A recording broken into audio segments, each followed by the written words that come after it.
A young man voting in the presidential election, or any election for that matter, stands with his conscience inside, his Christian conscience. Now, the Great Commandment compels our participation, but how are we to balance various issues when there's so much differences to what we might expect we could desire for an election? How do we prioritize the various issues through the lens of Scripture and a Christian worldview? Do some issues supersede others in order of importance? John Stonestreet writes his answer. As Christians, our primary allegiance is to the priorities clarified in the biblical narrative, which may or may not be the issues and concerns that are the noisiest in our cultural moment. I remember talking to Chuck Colson about this a few times before he died, writes John Stonestreet, the president of Colson Center. He was deeply convinced of a hierarchy of importance among the various issues we face, and the most important is the sacredness of human life. Where candidates, political parties, laws, and government policy stand on human life, from conception through natural death, will inevitably shape their approach to all other issues. And there are other issues that reflect what we believe to be true about human identity, dignity, and value. For example, religious freedom is essential because it is based on the idea that as humans we answer to God before we answer to the state. Also, marriage is an essential issue for at least two reasons. First, when we deny the historic understanding of marriage, we deny fundamental aspects of reality, that marriage is a created, not invented, institution, and that male and female are biological realities, not social constructs. So life, marriage, and religious freedom are fundamental issues. Other issues that are hotly debated, like jobs, gun control, terrorism, health care, are prudential issues. For example, all candidates want to create jobs, but they differ on how to do that. All candidates are for public safety, but they differ on which approach works best. These issues matter greatly, and often they are shaped by how we understand the proper role of the state in relation to other institutions of society. But life, marriage, and religious freedom are essential. No one can coherently agree that abortion promotes the dignity of human life, or that forcing bakers to create and cater same-sex weddings promotes religious freedom.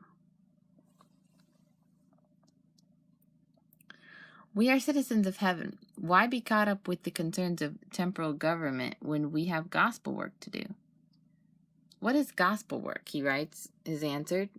The two greatest commandments are these. Jesus said, to love God with all your heart, mind, and strength, and love your neighbor as yourself.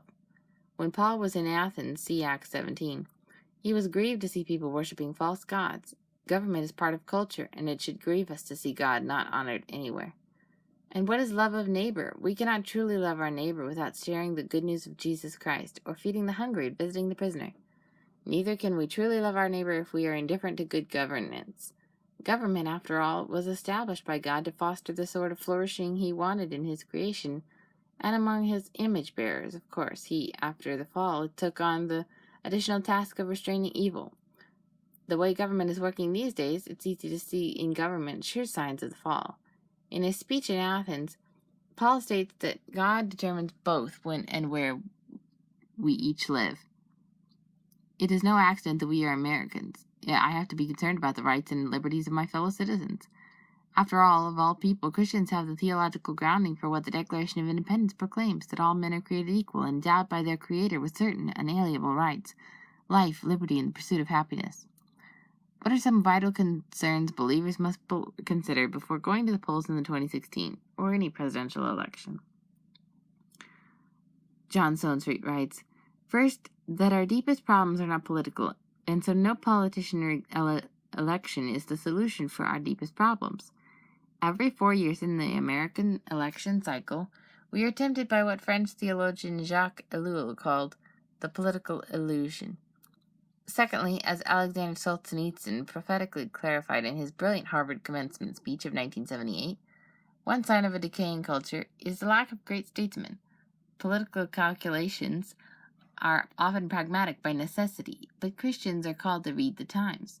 We ought to ask God for mercy and lead the way in repenting of our national sins.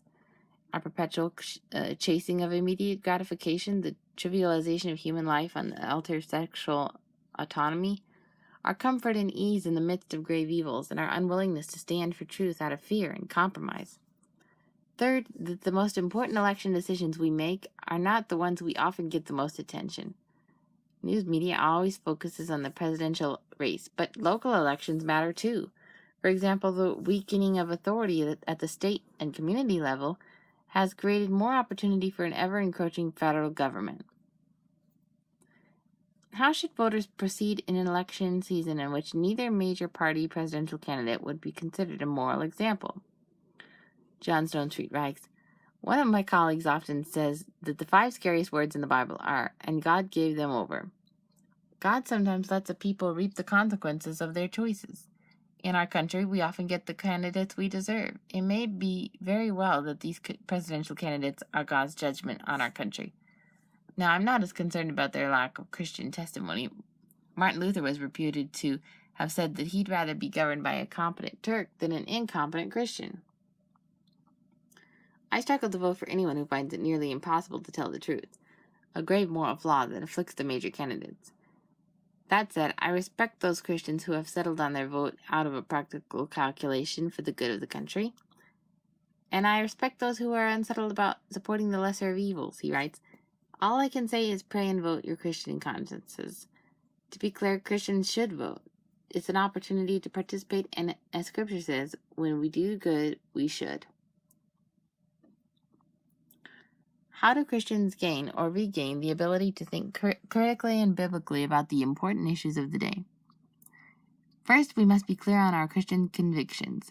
The legal status of something does not alter its moral status, nor does it change our responsibility to the truth. Churches must disciple believers in the public eyes and in the public application of Christian truth. Secondly, I highly recommend that we spend time in 1 Peter. This epistle is so relevant to our moment. In it, Peter called a church dispersed by growing cultural pressures, including persecution, which was only to get worse for them, to stand firmly on the hope of the resurrection. That hope was not optional, Peter said, but rather was to define them. As Richard John Norris once wrote, "Christians have not the right to despair, for despair is sin, and we have not found reason to despair quite simply because Christ has risen." And God said that he loved the world so much he gave his only begotten Son, that whosoever believes in him should not perish but have everlasting life.